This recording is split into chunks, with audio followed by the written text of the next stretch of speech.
económico. Hablemos de ese tema también, hablemos del tema económico. ¿Quién en estos días puede conciliar el sueño con facilidad? ¿Quién?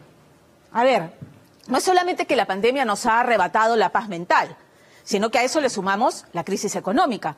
Claro, herencia de la crisis sanitaria mundial, pero en el Perú se ha visto agudizada precisamente por estas primeras decisiones que toma el gobierno de Pedro Castillo.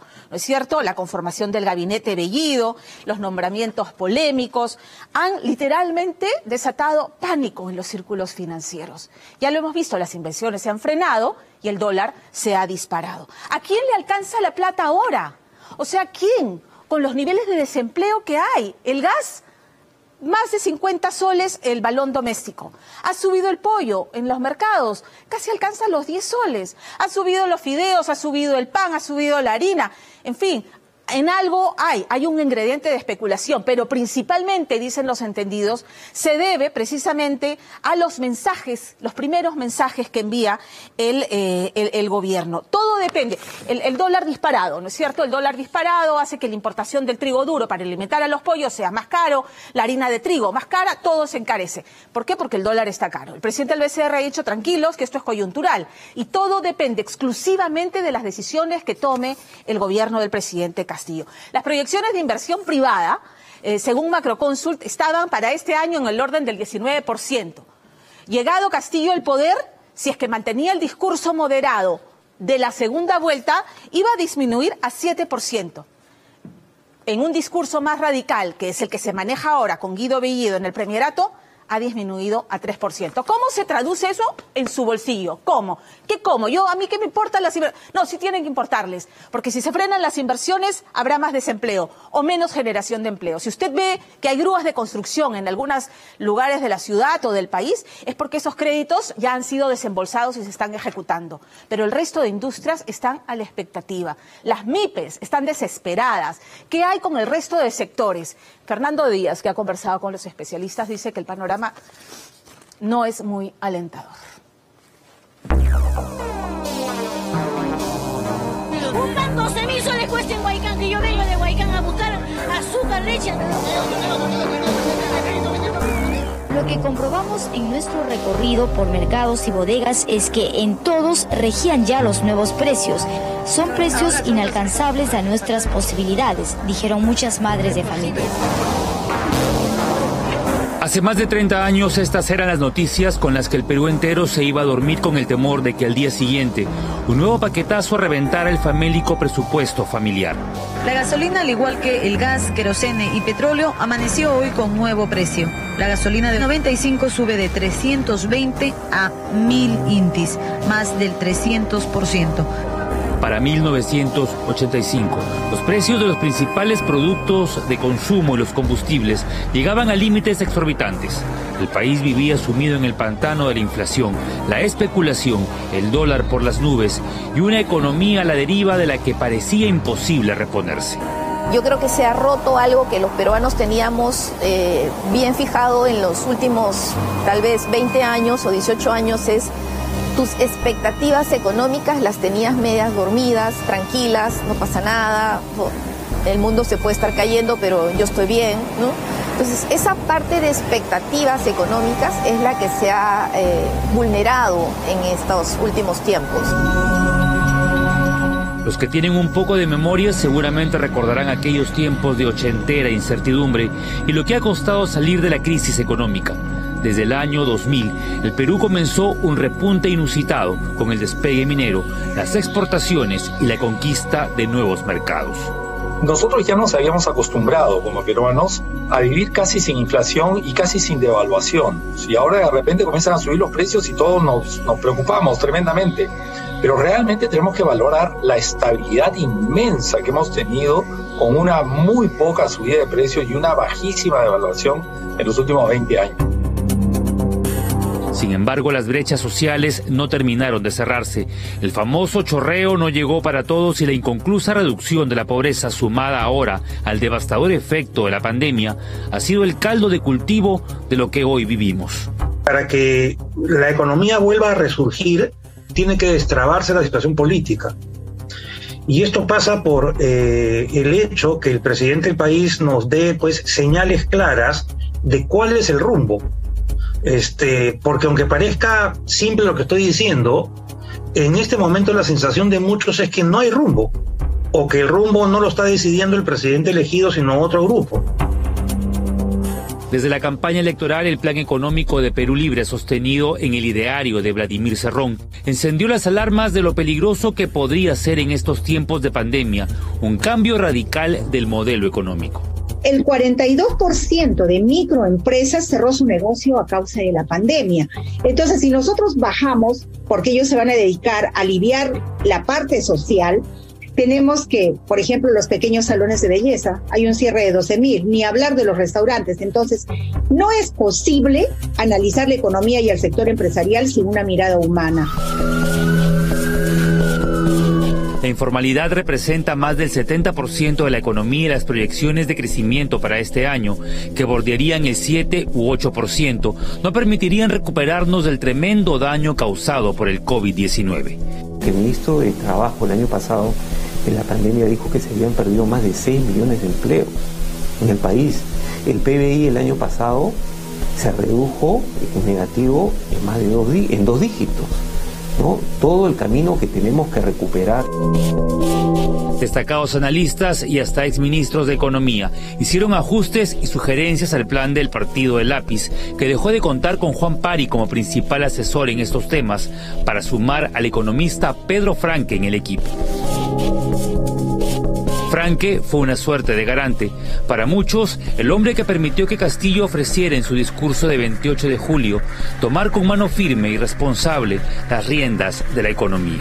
Confiábamos mucho en el discurso que se dio el 28 de julio por cuenta del presidente Castillo. La propiedad de las personas obtenidas con esfuerzo y en el marco de la legalidad está garantizada por el Estado.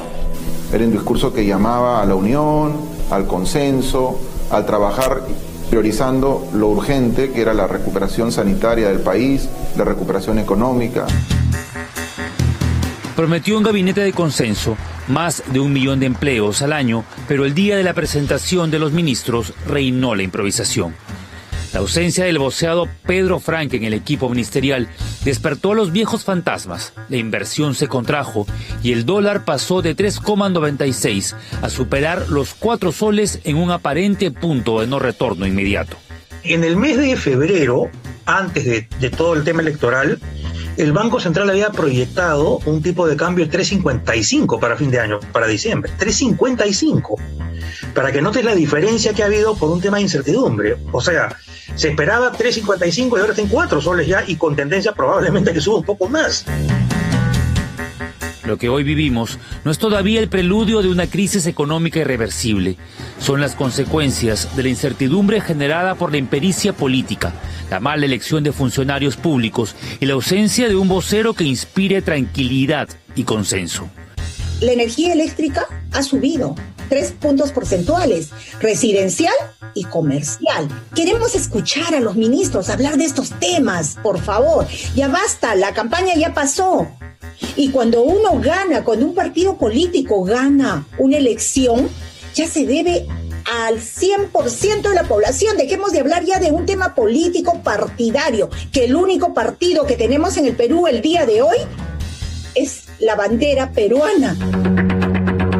En este reportaje, la palabra de analistas, empresarios y representantes de los principales gremios que intentan explicarle al gobierno lo que debe hacer para recuperar la confianza, reducir el riesgo país y no traerse abajo el camino avanzado. Invocamos primeramente al presidente de la República que cumpla su palabra de que no iba a causar problemas. Tiene que ser consciente, no solamente él, sino también su familia, que ya hay problemas, que tiene que resolverlos. Para eso la población lo ha elegido a él, para que pueda resolver estos problemas que ya vienen de atrás. Nació hace más de 50 años en una panadería. Su padre fue obrero panificador y aprendió desde niño los secretos del buen pan. Una buena masa se compone de harina de trigo importado de alta calidad, insumo que el Perú no produce. Esta harina es elaborada por los molinos peruanos con trigo importado. El gremio de panaderos ha sido uno de los más afectados con la pandemia. Un saco de harina cuesta más de 100 soles. En un mes, Pío Pantoja consume cerca de 120 sacos. Los pagos son en dólares, tiene préstamos bancarios y demás gastos que debe asumir en lugar de aumentar el precio del pan. No solamente harina, sino también la levadura, que es importada. No solamente levadura, sino también la energía eléctrica, que en realidad nadie ha hablado sobre la energía eléctrica que nosotros consumimos. Ustedes ven ahí un horno eléctrico que nosotros facturamos más de 7.000 soles mensuales. De lo que facturábamos 4.500, ahora es más de 7.000. Claro, esto mejora la calidad del pan, pero nos vemos afectados en el costo porque no podemos subir fácilmente. El pan no se puede subir fácilmente. Ofrecer al público un pan inflado y con poca miga no es la solución, nos dice el señor Pantoja, y tampoco está en los tiempos para volver al pan popular. Hay algunos alimentos puntuales que no son buenos produciendo, como el trigo, con el cual se hace harina y pan, y fideos, y como el maíz amarillo duro, que es el alimento, la principal proteína que comen los peruanos del pollo, ¿no? Más de 4% ha subido el kilo de pollo solo en el mes de julio, y esto obedece al incremento del precio del maíz y la soya, alimentos básicos de esta ave, cuyos costos también son en dólares. No estamos en un escenario de inflación preocupante, estamos todavía dentro de los rangos que el Banco Central siempre ha manejado, y eso es muy tranquilizador. Ya las proyecciones del Banco Central para finales de año hablan de un 2.6 aproximadamente, lo cual está dentro de lo previsto, no pasa nada. En el mercado de productores de Santa Anita se siente también el desconcierto. Ha subido el aceite, las menestras importadas y los fideos. Que vean cómo solucionar, ¿no? Para que no siga subiendo el dólar, que pueda bajar. Va a depender de ellos mismos, pues, de las autoridades, del presidente, ¿no? Que ponga buenos ministros. Pero no todas son malas noticias. El Perú aún registra ingresos por exportaciones provenientes de la minería, principal generador de divisas, además de la pesca y la agroexportación. El gobierno de Castillo debe asegurar ante todo la inversión. El Perú es una gran plataforma para la exportación. Si nosotros como país pensamos cambiar una política pública que ha trascendido gobiernos, que tiene más de 20 años, y comenzamos a poner barreras arancelarias, lo que van a hacer nuestros socios comerciales, le ponemos barreras, ellos van a actuar de manera recíproca, nos van a poner barreras y la situación que tenemos actualmente va a empeorar. Y eso tiene que ver directamente con la propuesta de Castillo de revisar los tratados de libre comercio. La agricultura moderna peruana ocupa el puesto 12 en el mundo. Hay más de 6.000 millones de consumidores gracias a los TLC. Sería una torpeza arriesgar ese mercado. Ese es el mercado que tenemos ahorita como acceso a todos nuestros productos. Sería de locos pensar que no me voy a dedicar a esos países y no voy a atender y desarrollar mi industria, mis sectores económicos con la orientación a ese gran mercado. Pero hay sectores que no se reflejan en la mesa diaria, pero del cual dependen miles de familias, y ese es la construcción, cuyo ritmo ha empezado a caer. Todavía no se nota una paralización en la construcción en sí, porque las construcciones que se están desarrollando en este momento son producto de inversiones anteriores, no de años anteriores. Si este año nadie invierte en nuevos proyectos, en proyectos de vivienda, centros comerciales, ya va comprando los terrenos, que es la parte que está paralizada. Evidentemente el próximo año la construcción privada por lo menos va a tener una caída. La construcción genera cerca de 400.000 puestos de trabajo. Si el gobierno no genera confianza ni coloca reglas de juego claras, los inversionistas simplemente se irán. Hay muchas compañías que están en stand-by y están viendo cosas en otros países. Otro gremio que agoniza es el de la pequeña y mediana empresa.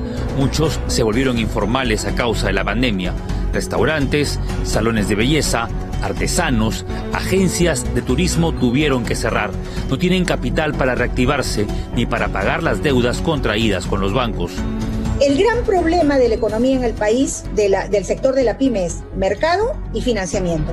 En el tema de financiamiento, por ejemplo, sí es cierto, se ha formado. Entonces dicen, nosotros podemos ayudar a pagar la deuda. ¿De quiénes? Señor presidente, señor ministro de la producción, universo de la pyme, 83% al día de hoy informal. 17% formal. Aquí, ¿las deudas de quién va a pagar, señor? Del sector formal, del que ha podido seguir, reinventarse, de repente como sea seguir. ¿Y qué hacemos con el otro 83%? Es la población mayoritaria, señor, la que está pasando a elevar el porcentaje de pobreza o pobreza extrema en el país. Es verdad que la economía exitosa de un país no depende de una sola persona, así se llame Pedro Franque. Sin embargo, en los últimos días, la permanencia de Julio Velarde en el BCR es casi un asunto de interés nacional. Velarde ha dicho que la inflación es coyuntural y se estaría normalizando en los próximos meses. Para que justamente esto no se convierta en una inflación, digamos, endémica, por ponerle algún adjetivo, necesitamos una definición en el Banco Central, porque es el Banco Central el encargado que esto no vaya más allá de un hipo, de un mal momento a nivel político, pero que se soluciona luego, que no sabemos si el presidente va a mantener o no a Julio Velarde, no sabemos qué cosa va a pasar, ¿no? No más pobres en un país rico no debe ser solo un eslogan. El mal manejo económico terminará impactando lamentablemente en los que menos tienen. La olla común Fe y Esperanza está abandonado, no tenemos ahorita insumos lo que es alimentos, que es el pollo ahorita ha subido bastante, no contamos para poder echarle a lo frito, aunque sea su pollito encima, ahora encima solamente estamos repartiendo locro nada más. Quienes atizan el carbón del enfrentamiento político en ambos bandos radicales que vociferan vacancia por un lado y cierre el Congreso por el otro, desconocen que la prosperidad económica depende de la estabilidad del país, de un Perú que parece estar cada vez más cerca del abismo mientras el mundo nos mira.